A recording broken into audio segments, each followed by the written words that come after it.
Donc, ce qui va être super pratique quand on contrôle un document qui est censé s'imprimer en quadri, il va y avoir deux choses. Euh, la première, ça va être d'aller contrôler le nuancier. Le nuancier, j'avais fait une petite vidéo là-dessus, sur comment est-ce qu'on le range de façon assez rapide. Je remonte dans celle-là, comme ça, ce sera présent ici. Moi, il y a un petit truc que j'aime bien faire quand il y a plein de couleurs dans mon nuancier, ce que je fais, mais il faut manipuler ça avec précaution vraiment. Je sélectionne toutes mes couleurs,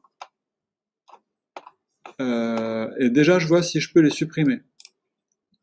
Si je peux pas, si ma petite corbeille est masquée, ça veut dire qu'il y a une couleur qui vient avec une image. Et donc il faut que j'aille intervenir sur cette image pour aller supprimer cette couleur. Alors après, ce que je peux faire, c'est que je peux y aller petit à petit, ok. Tant que ma poubelle n'est pas masquée, c'est que c'est les couleurs que je peux supprimer ici. Donc j'y vais une par une. Je lui dis supprimer la couleur, et surtout je la remplace pas par du noir, hein. Je vais pas tout transformer en noir. Je la remplace par une nuance sans nom. Vous allez voir pourquoi par la suite. Et j'y vais petit à petit. Celle-là, je vois que je peux pas la supprimer, donc a priori, celle-là, elle est dans une image. Et je continue.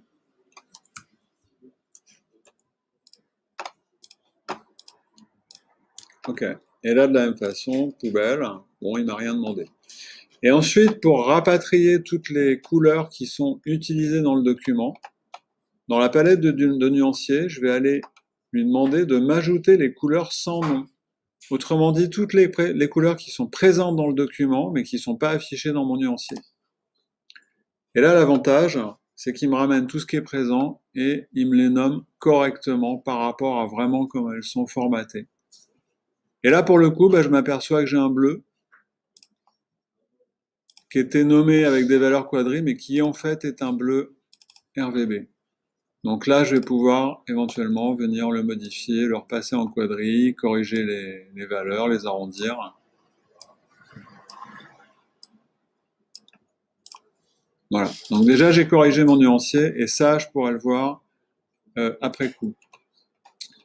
Ensuite, l'autre chose, c'est que j'ai une petite palette dans le menu Fenêtre, Sortie, qui s'appelle l'aperçu des séparations. Et celle-là, elle va me permettre d'aller vérifier si mon document est en quadri ou pas. Et là, en fait, je m'aperçois que il me montre mes 4 couleurs de quadri plus un Pantone. Donc si j'active l'affichage des séparations, je vais pouvoir soit tout lui afficher, ou lui afficher par exemple que le noir si j'ai envie, ou que le jaune, ou que autre chose. Et si j'ai un Pantone qui se trimballe, je peux lui demander de n'afficher que ce Pantone. Pour aller voir où est-ce qu'il se trouve. Alors là, c'est assez étrange.